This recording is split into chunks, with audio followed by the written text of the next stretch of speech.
Assalamualaikum warahmatullahi wabarakatuh. Bismillahirrahmanirrahim. Nahmaduka ya ghafuru ya syakuru wa sholli wa sallim barik ala sayyidina maulana Muhammadin wa ala alihi washabihi asma'in amma ba'du. Kenapa banyak kiai yang ceria? Karena tadi satu-satunya cara kita menandingi hegemoni maksiat adalah pembawa taat itu ceria. Karena orang itu mesti mencari kebahagiaan. Sebab itu para nabi itu mengajarkan agama ini dengan cara yang bahagia. Misalnya mangqala la ilaha illallah dakhalal jannah. Nabi tidak ngendikan gini, mangqala la ilaha illallah terus salatnya benar, puasanya benar, belajarnya benar, jadi kiainya benar. Wah itu kalau itu panjang sekali, banyak yang enggak masuk surga. Sementara kubu yang lain kampanye, sudah tenang bersama bapaknya di surga. Lah kita kampanyenya, kon salat ra mesti ditampa. Puasa ora mesti ditampa. Wis repot, syaratnya ditampa ikhlas wangel, kowe ora bakal iso. Berarti maknanya kan ra bakal mlebu swarga. Akhirnya wong kan mikir, wis salat tetep ra swarga, poso tetep ra swarga, mendingan ra salat. Jadi kita ini kan bersaing sama kampanye aku sebelah gitu. Makanya saya milih manhaj pokoknya Islam apik. Tapi bukan berarti saya menyepelekan aturan-aturan dalam salat, karena yang kampanye itu sudah banyak. Biasanya kiai-kiai sing kereng kampanye tentang sing kereng-kereng. Itu saya manfaatkan, ya sudah, itu bagian jenengan. Jadi orang itu harus mikir. Agama Kristen itu diterima di Eropa di mana-mana. Di antara sebabnya adalah karena orang dijamin masuk surga. Orang mau kayak apa faseknya tetap kalau mati bersama. Kita enggak. Sudah kiai, sudah mulang terus masih didoain. Semoga amal baiknya diterima, amal buruknya masih ngeper apa? Sehingga Rasulullah, kalau kita meyakini syafaatul Rasulullah SAW, itu cara berpikir harus kita balik. Misalnya begini, wong Islam nakale ngono, penggaweane maksiat kok disyafaati Kanjeng Nabi kurang penggawean. Caranya berpikir jangan gitu. Kalau gitu kayak mari mangkal, wong nakale ngono kok untuk syafaati Kanjeng. Tapi cara berpikir gini, syafaatu Rasulillah itu wasi'ah, luas sekali. Syafaatu Rasulillah ghairu munhasirah, tidak terbatas. Syafaatu Rasulillah itu lebih sakti ketimbang dosanya umatnya.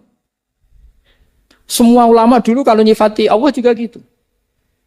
Allahumma misalnya, maghfiratuka awsa'u min dzunubina. Ya, yang misalnya yang pakai mutakalim ya, Allahumma maghfiratuka awsa'u min dzunubi wa rahmatuka arja inti min amali. Jadi jangan kitanya dulu. Kalau kitanya dulu kan nyifati kita dosa banyak. Itu sama ndak usah ngaku, sudah tahu semua.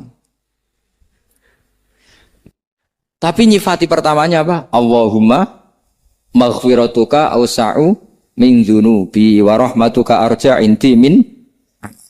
Sehingga dari nyifati maghfiratullah yang wasi'ah, yang tidak terbatas, kemudian kita sah mengatakan bahwa ahlul maksiat pun mungkin atau berhak dapat ampunan. Sama. Syafa'atu Rasulillah itu ghairu munhasirah. Syafa'atu Rasulillah itu wasi'ah. Sehingga sahlah riwayat syafa'ati li ahlil kabair min ummah. Itu bukan menyangkut melegalkan kabirah. Bukan menyangkut mengesahkan orang Islam dosa besar. Karena nanti dapat syafaatnya Rasul. Cara berpikir jangan gitu. Nanti kamu mentasjek memberanikan orang melakukan maksiat berdasar iktimat syafaati Rasulin. Itu jangan gitu cara berpikir dibalik. Apa?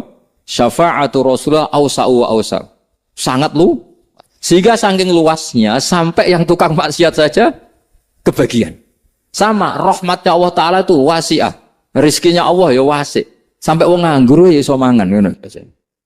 Lah begitu juga rahmati Allah Taala itu wasiah, sampai wong sing sumpek utange akeh ya iso guyu ngono. Lah tapi kalau dibalik, misalnya saya diprotes kiai, saya pernah juga diprotes. Gus umat kok mbok latih guyu, padahal mereka maksiate akeh, utange akeh gini-gini. Karena kamu menyifati orangnya. Kalau menyifati orangnya sampean guyu haram. Utang jatuh tempo, sampean gak mikir dosa ndak? Dosa. Jadi kiai muridnya goblok kok kiai ini kurang tahajud itu ya dosa. Jadi kiai kok muridnya goblok tenang wae. Sementing untuk sowanan itu amatir ya kan. Mestinya cara berpikir dibalik. Rahmatullah wasi'ah. Rizkuhu ya wasi', fadluhu wasi'. Sampai wong sumpek wae iso guyu. Sehingga kita ini sudah objek. Loh, kita ini tidak subjek, di alam raya ini kita tidak subjek, tapi apa? Objek. Makanya saya berkali-kali mengatakan, mbok kayak apa sumpeknya kita, tetap wong iso guyu. Karena apa? Allah mensifati dirinya wa annahu wa adhaka wa abka. Allah itu adhaka, zat yang memberi orang iso guyu. Wa abka lan zat sing maringi wong iso nangis. Karena sifatnya Allah Ta'ala pasti nafidah, sifatnya Allah Ta'ala pasti terjadi. Dan kita objek. Makanya wong sumpek utangnya akeh, bojo ora percaya, tangga ora percaya, nak guyu banter-banter. Karena Allah itu adhakadat sing maringi guyu. Wa abka. Sudah presiden, sudah gubernur, sudah menteri. Nah Allah kepengen nangis no yo. Nangis. Coba ngeluhnya apa kalau misalnya jenengan seorang mantan presiden atau mantan gubernur. Kadang anak calonan RT mbok menang bunda ya. Ngeluhnya apa orang alim misalnya, alim alama, anaknya mau jadi jurumiyah ra iso. Susah. Kaya raya anaknya jadi pasien susah. Allah punya cara untuk abegah, untuk bikin orang nangis. Nah karena kita ini objek, pasti sesupuk apapun orang yang bisa tertawa, ya bisa nangis. Makanya banyak ulama yang enggak terlalu serius mikir agama ini. Bukan karena dablek, enggak. Karena Allah mensifati dirinya Al-Hadi, yang memberi petunjuk. Kita enggak ditunggoni Kanjeng Nabi, enggak ditunggoni Wali Songo, enggak ditunggoni para Alawiyyin yang dulu. Enggak ditunggoni Habib-Habib yang kayak Said Abdul Al-Haddad. Tapi karena Allah itu Al-Hadi yang memberi petunjuk dan sifatnya Allah Ta'ala la bidda wa ayat takuna nafidah. Sifatnya Allah pasti nafidah. Amerika kayak apa liberalnya. Sekarang trennya juga banyak yang masuk Islam. Kampung-kampung pedalaman gak ada kiainya, cukup mudin. Kadang yang membawa agama itu orang yang ke situ mau nyari kayu. Orang yang di pedalaman Kalimantan, Sulawesi itu pertama itu nyari kayu. Tapi bawaan hidayat lama-lama bikin masjid. Saya pernah di Korea ke sana orang nyari uang. Niatnya juga nyari uang, tapi akhirnya tersiksa kalau enggak bikin masjid. Karena apa? Karena Allah itu Al-Hadi, zat yang memberi petunjuk. Nah, kamu tidak usah khawatir. Agama ini pasti jalan ila yaumil qiyamah. Karena Allah Al-Hadi. Sama. Mbok kamu umat mbok weden-wedeni kowe ku amalan ora mesti ditampa. Nek ora ditampa mlebu neraka. Ngono mulai ngaji ya tenang ae. Tenang, santai. Bahkan kadang bilang gini, Pak Yai tadi gak bener. Masa ngecap orang lebu neraka? Kita yang masyarakatnya gak tahu pintunya. Pak kayaknya tahu pintunya. Karena orang itu punya cara. Loh ya betul. Orang Bedui itu kalau ngaji sama Nabi itu lebih unik timbang yang soleh, timbang yang pinter. Sehingga banyak ilmu itu ditemukan dari orang Bedui. Karena cara berpikir itu aneh. Kalau orang soleh, orang waras kan berpikirnya ada aneh, standar. Jadi orang Bedui itu aneh. Pernah suatu saat Rasulullah itu khutbah cerita kiamat. Wah, dahsyatnya kiamat kayak apa? Semua orang diam nangis semua. Orang Bedui enggak, lebih cerdas. Ini Nabi itu cerita kiamat kok ada tanggalnya ini gimana? Orang nangis semua karena dahsyatnya kiamat kayak gitu. Bumi dihancurkan wus. Kan terus sudah nangis dewi-dewi. Ya ono sing nangis pabrik banyune macam-macam. Ini kalau kiamat gimana? Ini perjalanan air kemasan saya kan orang mikir. Mikir dewe-dewe gitu. Tapi ini enggak. Orang Bedui cara berpikir tuh enggak. Malah, ya Rasulullah, mata sa'ah. Engkau itu cerita kiamat tapi enggak jelas tanggalnya. Kalau cerita kiamat ya harus jelas dong kapannya.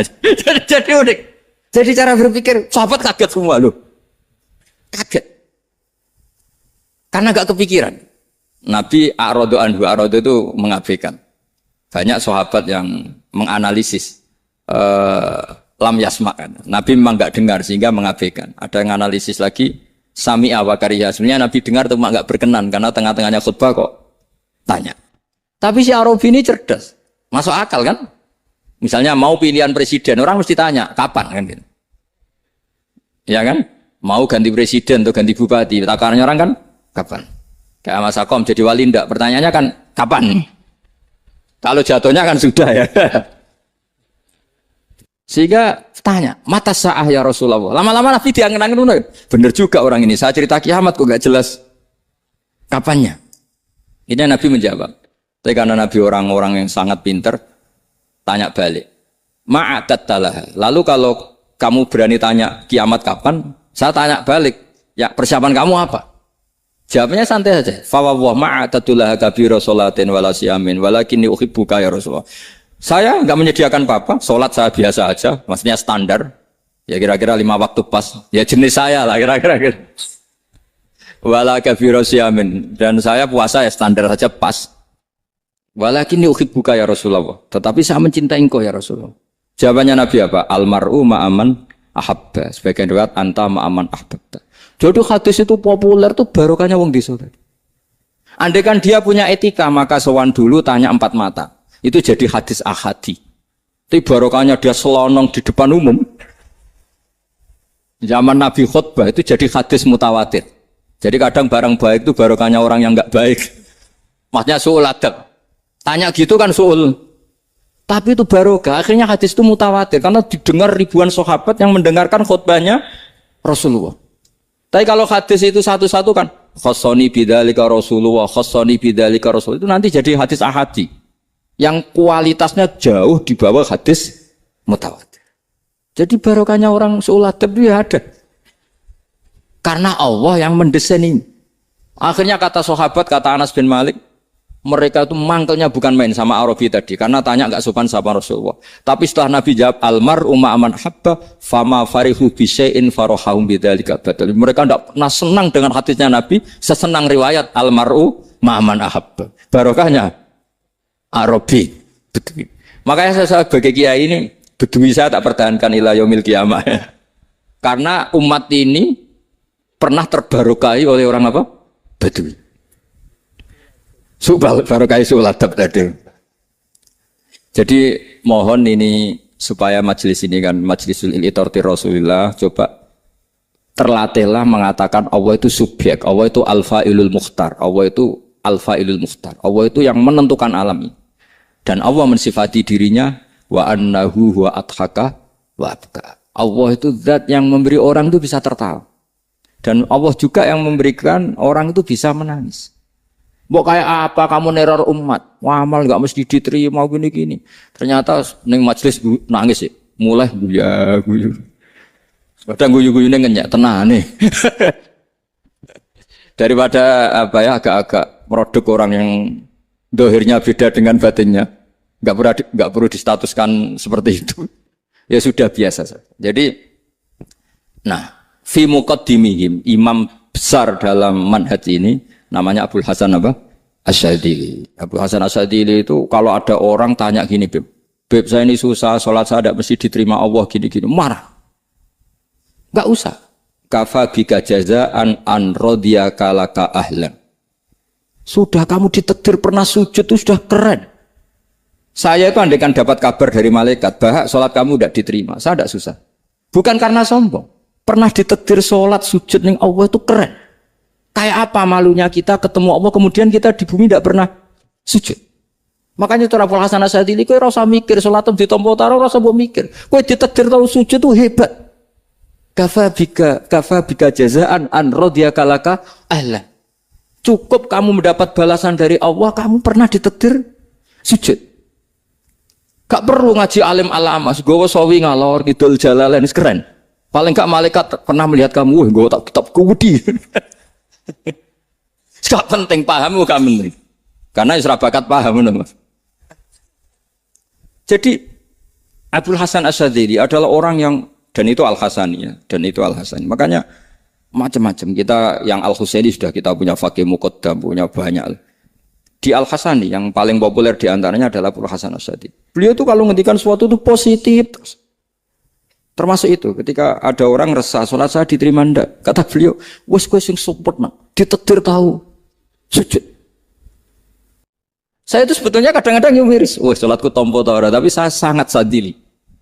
Sangat-sangat sadili. Saya enggak pernah berdoa ya Allah, ibadah kami jenengan terima ndak, karena takut kalau doa gitu keterusan itu terus ditompo ora ya. Akhirnya keterusan gitu. Akhirnya ngenes. Masa orang pernah sujud ngenes? Lama-lama gini setan masuk. Apa artinya saya sujud ternyata gak diterima?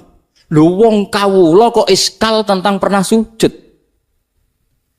Itu kan ibarat gini, kamu ngasih uang sama orang tua kamu, misalnya Habib Soleh ngasih uang Habib Ali, terus apa artinya tak kasih, kemudian beliau tidak terima kasih, itu kan lucu. Terima kasih tidak terima kasih seorang anak ngasih orang tua itu keren. Makanya saya bangga dengan Habib Soleh ketika beliau mengumrohkan Habib Ali, sudah mendaftarkan haji Habib Ali. Gak usah mikir diterima apa enggak. Wes keren, itu sudah perilaku yang keren, yang hebat. Makanya saya sering ada orang mau cerai tanya saya, Gus saya ini cerai gak, istri saya kurang ajar gini. Gak usah. Tapi bojoku lo judes. Uang di bojoku wes keren, paling gak kowe ra darani jomblo.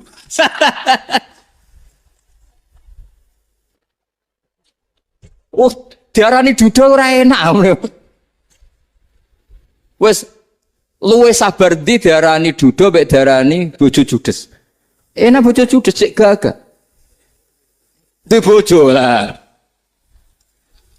Oh, provokator itu. Jadi kafabiga jazaan an rodiya kala ka'alan. Sudah ditedir pernah sujud itu sudah keren. Dulu ulama ala hadan nampak. Ulama dulu cara berpikir seperti itu. Makanya ulama dulu kalau nafsiri wasjud waktarik sudah pernah sujud. Di Quran enggak pernah. Ada ayat wasjud san sujudo siro ingkana kada wa kada ing kunta mutayakinan bikobuli sujudi. Kan ada sujud ya sujud saja, tidak usah mikir makbul apa tidak makbul. Sudah kalau sujud pasti waktarik. Terus saya sebenarnya ya sebagai orang ya kadang wedi, salatku ditompo ta ora. Tapi kalau keterusan nanti ada was-was yang mengatakan opo artine sholat. Lu tuh kan ngeri seorang hamba sing uripe ning bumine Allah kemudian menyoal pernah sholat hanya karena takut gak diterima. Itu kan geblek banget. Saya jenis kiai yang di partai itu. Saya ada tahu kalau kening dikom. Setiap umat masa kamu gak ada keren plus. Jadi, nah nanti kalau misalnya ada manhajnya Habib Soleh yang tidak seperti itu tidak apa-apa. Mungkin supaya orang nggak takabur, nggak fakhr. Sehingga makanya mulai dulu lama itu ya partainya kalau nggak rojak ya hauf. Nah saya ini yang jelas terang-terangan ikut partai rojak saja, Pak. Partai rojak. Karena banyak yang sudah di partai hauf. Tapi saya rojak yang bil ilmi tadi. Makanya Sayyidina Umar radhiyallahu anhu itu yang namanya sama sujud. Saya itu punya kitab. Habib Soleh pernah tak tunjukin tulisan tangan saya. Muji-muji sujud. Sayyidina Umar ketika ditusuk seorang gila itu Majusi. Abu Lu'lu' terkenalnya itu. Itu Hulamul Mughirah terkenalnya. Ditusuk, dia sahabat, beliau sahabat, wali. Jadi nusuk Umar itu kayak apa? Nusuk Mas Hakom aja dosa besar apalagi nusuk Umar. Itu ketika ditusuk, dia itu ya punya dendam, namanya manusia itu punya dendam. Artinya namanya orang kan mangkel sama yang nusuk. Kalau orang mangkel itu inginnya kan yang nusuk itu masuk neraka. Tapi apa kata Umar? Ngendikan gini, tanya pertama. Yang nusuk saya siapa? Orang Majusi. Orang Majusi, Hulamul Mughirah. Alhamdulillah, alladzi lam yaj'al maniyati biyadi rajulin lam yasjud laka sajdatan yuhaju biha indaka yaumal qiyamah. Saya itu senang Gusti, yang nusuk saya orang yang nggak pernah sujud sama jenengan. Jika kalau saya dendam supaya dia masuk neraka, saya nggak takut orang itu nuntut sama saya. Tapi kalau dia pernah sujud, pernah sholat, kemudian dia masuk neraka karena nusuk saya, kemudian dia berargumentasi, saya pernah sujud ya Allah, kenapa engkau masukkan neraka? Saya tidak berani jawab ya Allah. Saking hormatnya sama yang namanya sujud.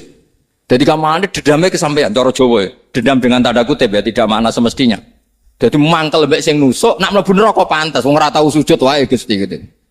Tapi kalau pernah sujud, kemudian dia masuk neraka karena saya, bisa yuhajuni biha yaumal qiyamah. Jadi kayak apa sujud? Saya apa? Nabi itu kalau muji sujud sampai ngingetkan wa hatta takuna sajdatul wahidatu khairan minad dunya wa ma fiha. Nanti kalau kamu di akhirat ketemu Allah, kenangan terbaik kita apa? Di dunia pernah sujud. Keren aja. Cara ning pondok wis tau bayar seharian lho. Cara sowan kiai tau ngampopi Mas. Wis go jajan nih. Nah tapi kadang setan itu masuk tadi. Apa artinya sujud gak mesti ditompo, apa artinya sowan Habib ngaturi ra mesti ditompo, ngaturi kiai. Akhirnya ada ketakutan. Nah kalau ketakutan ini berlebihan lama-lama, ma faidatus sujud. Wah itu sudah buruk sekali wong hamba kok tanya ma faidatus sujud. Nah ini di pentingnya mazhab-mazhab saat ini. Jadi saya ngaji agak-agak uraan wa amdan. Kalau ini watak sudah bukan. Jadi uraan itu ada dua. Ada yang amdan bismil ilm. Ilmunya banyak terus milih manhaj. Insya Allah saya partai itu. Ada nguraan bakat mas? Ada ya? Ada apa banyak? Nah sebetulnya khauf juga gitu Bim. Ada khauf itu karena ilm. Ada Habib alim alama atau kiai alim alama. Dia tahu masyarakat kalau ngikuti Gus Bak nanti jadi fakhr, kurang tawaduk, terus dia milih partai khauf. Lah yang buruk itu ada kiai yang milih khauf pancen dari awalnya sati cilik. Jenisnya wis sati. Jadi sebenarnya dia tidak cukup ilmunya nerangkan khauf, cuma jenisnya wis sati cilik. Wong ning omah lawang dikunci ono gludak-gludak, ono hantu putih. Jadi ya sama, yang bawa rojak bisa bawaan dablek, yang bawa khauf bisa saja bawaan ati cilik. Nah kita ingin yang bawa rojak ya bismil ilm, yang bawa khauf juga bismil ilm. Ya ono teh Mas wong sing ati gede, pegawene dua blek, tapi enggak bawaan rojak, memang bawaan dablek. Ada yang ati cilik tapi bawaan khauf. Jadi mengatakan khauf tapi sebetulnya bawaan ati cilik. Nah kita inginnya ndak. Kalau rojak ya bismillah kayak Abdul Hasan Asyadili. Kalau yang kampanye khauf kayak Sayyid Abdul Haddad bawaan apa? Ilm. Sehingga kita ini kul inni ala bayyinatin mir rabbi. Semua itu berdasar ilmu sing jelas welo-welo. Makanya semua nabi memaklumatkan apa? Kul inni ala bayyinatin mir rabbi. Jadi semua ilmu syaratnya apa? Bayinah itu kebenaran ilmiah sing jelas welo-welo. Makanya itu yang disebut Allah Subhanahu wa taala mensifati kekasihnya yaitu Nabi Muhammad sallallahu alaihi wasallam, lam yakunil ladzina kafaru min ahlil kitabi wal musyrikina munfakkina hatta ta'tiyahumul bayyinah. Rasulun minallah yatslu suhufam mutahharah. Niku Kanjeng Nabi saking cerdase, meneh tek wong Islam. Wong musyrik, wong kafir, ngerti logika yang dibangun Nabi saja kuat infikak dari kemusyrikannya. Makanya disebut munfakin. Orang-orang musyrik, orang-orang kafir tidak munfakin, tidak tercerabut dari akar akidahnya hatta ta'tiyahumul bayyinah. Itu siapa? Rasulun minallah yatslu suhufam mutahharah. Masyhur itu debatnya Nabi dengan orang-orang musyrik. Mereka bilang, "Ya Muhammad, kita ini urusannya banyak, kasusnya banyak. Lalu Anda mengajarkan ke Tuhan satu. Masa urusan banyak cukup Tuhan satu? Itu enggak fair Muhammad. Aja'alal alihata ilaha wahida inna hadza la syai'un ujab." Urusan kita banyak, masyakil kita banyak, muskilah kita banyak. Kalau Tuhannya satu tidak cukup Muhammad. Nabi dengan santainya memberi penjelasan. Ya sudah gini saja. Kalau kamu jadi budak atau pembantu, majikan kamu banyak. Semuanya merintahkan kamu, semuanya bikin aturan untuk kamu. Kamu suka enggak? Ya enggak suka Muhammad. Kalau majikan kita banyak, repot. Ya sudah, Tuhan kamu itu majikan kamu. Kalau banyak perintahnya beda-beda, kamu pusing. Ya udah Mat, Tuhannya satu aja Mat.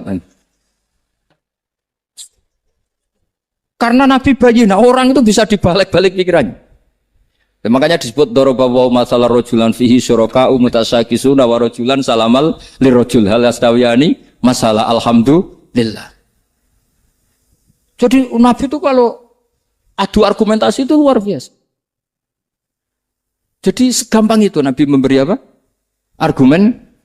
Argumentasi. Karena beliau adalah al-hujjatul balighah. Jadi Nabi itu gak pernah kalah. Pernah Nabi debat sama orang Yahudi. Muhammad, saya ini turunan Ibrahim. Kita ini Israel ya. Kita tahu Israel adalah turunan Nabi. Israel nama lain dari Yakub. Yakub bin Ishak bin Ibrahim.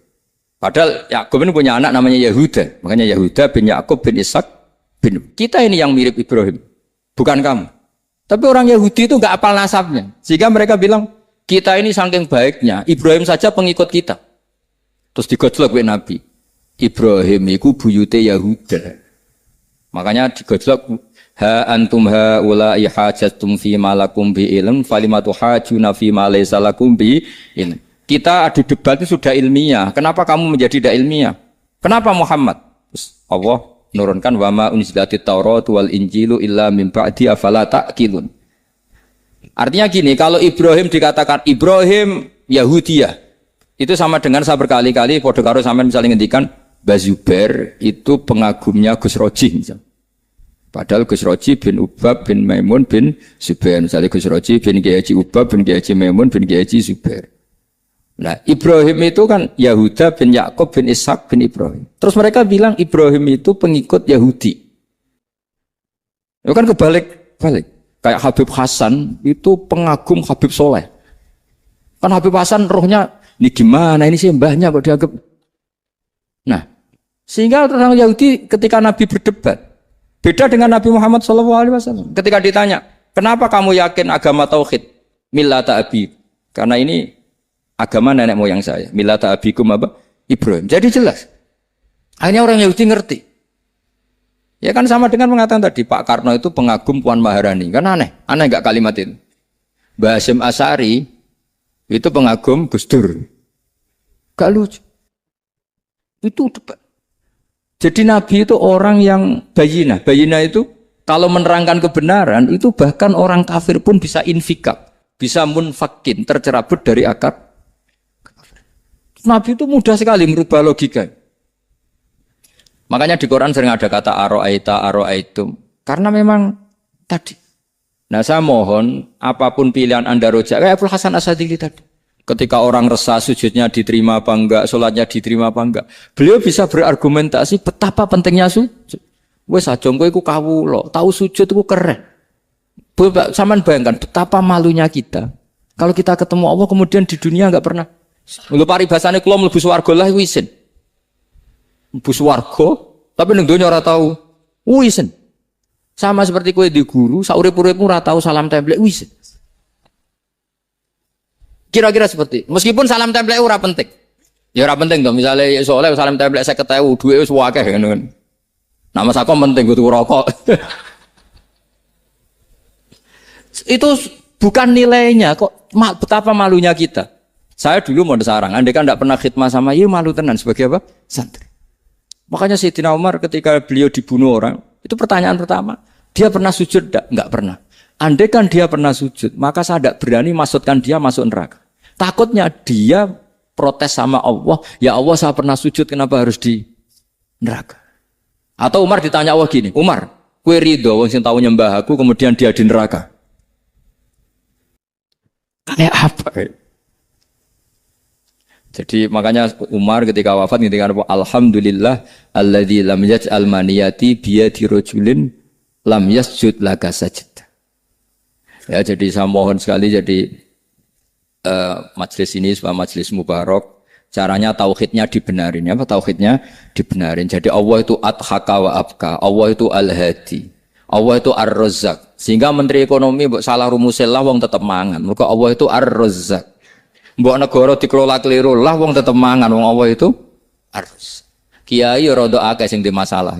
Tapi ya tetap agama ini jalan. Lho andai kan syaratnya agama ini kiai ini bener, wah ya repot. Kowe iso bayangno masakom bener terus. Tapi agama ini berkali-kali coba di TV itu banyak nyun sewu, ada ustadz, ada kasus apa, ada kiai, kadang ada masalah hukum. Agama ini jatuh enggak masalah. Padahal di TV sudah dinasionalkan kan, ada kiai terlibat kasus hukum atau ustadz tertangkap karena melakukan apa itu. Tapi enggak ngefek karena agama ini bihifdzillah wa biriayatillah. Sama. Negara mana-mana kadang manajemen ekonominya enggak jelas, tapi masyarakat ya makan karena Allah Razzaq. Sama, aku kancanan Mas Ako mengeluh, tapi Allah adhaka, akhirnya iso guyu. Padahal orang untungnya blas kancanan dede. Tapi karena Allah itu adhaka. Nah kita dengan istri yang kita cintai, dengan keluarga kadang yang nangis.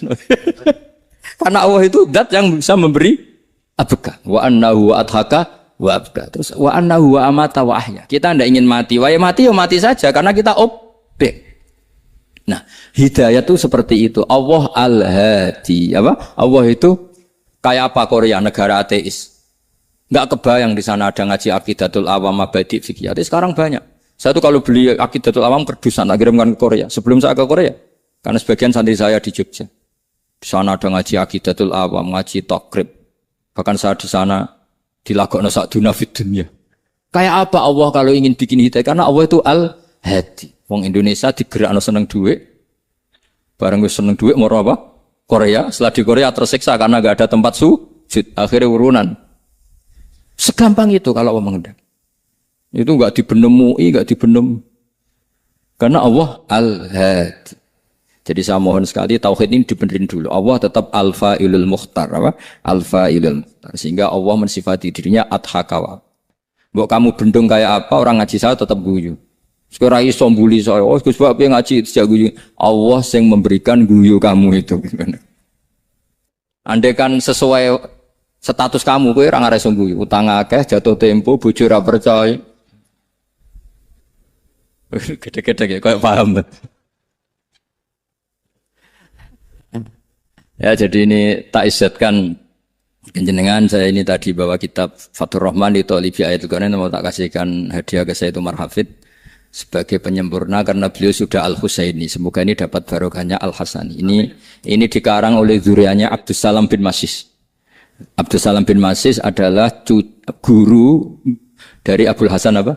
Asyadili. Jadi kita tahu Sahibul Hikam Ibnu Athaillah As-Sakandari muridnya Abdul Abbas Al-Mursi.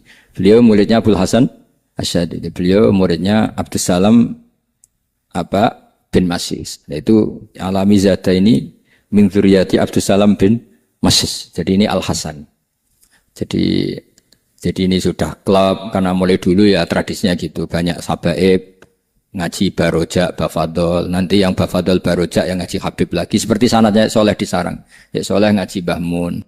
Tapi Bahmun ngaji Sayyid Alawi, Sadat ya. Ngaji Sayyid Zaini Dahlan. Nanti setelah Sayyid Zaini Dahlan ngaji Ajam lagi Usman Adim Yati. Jadi ya biasa mulai dulu silsilah ya seperti itu. Jadi seperti dulu Ibnu Abbas termasuk Qorobatu Rasulillah. Jadi dulu Qorobatu Rasulillah itu Bani Hasyim sama Bani Muttalib. Tapi kalau sekarang ya tentu para Sadat, para Habaib. Dulu biasa Ibnu Abbas ngaji ke Zaid bin Sabit. Itu Ibnu Abbas yang mencium tangannya Zaid bin Sabit. Tapi Zaid bin Sabit juga mencium tangannya Ibnu Abbas karena Qorobatu Rasulillah sallallahu alaihi wasallam. Jadi saya mohon semuanya itu insaf bil ilm ya, insaf bil ilm. Kayak tadi munfakina hatta ta'tiyahumul bayin. Jadi bayina itu orang yang kalau menerangkan itu memberi penjelasan sing jelas welo itu. Itu siapa? Rasulun minallah yatslu suhufam mutahharam. Beri Al-Fatihah.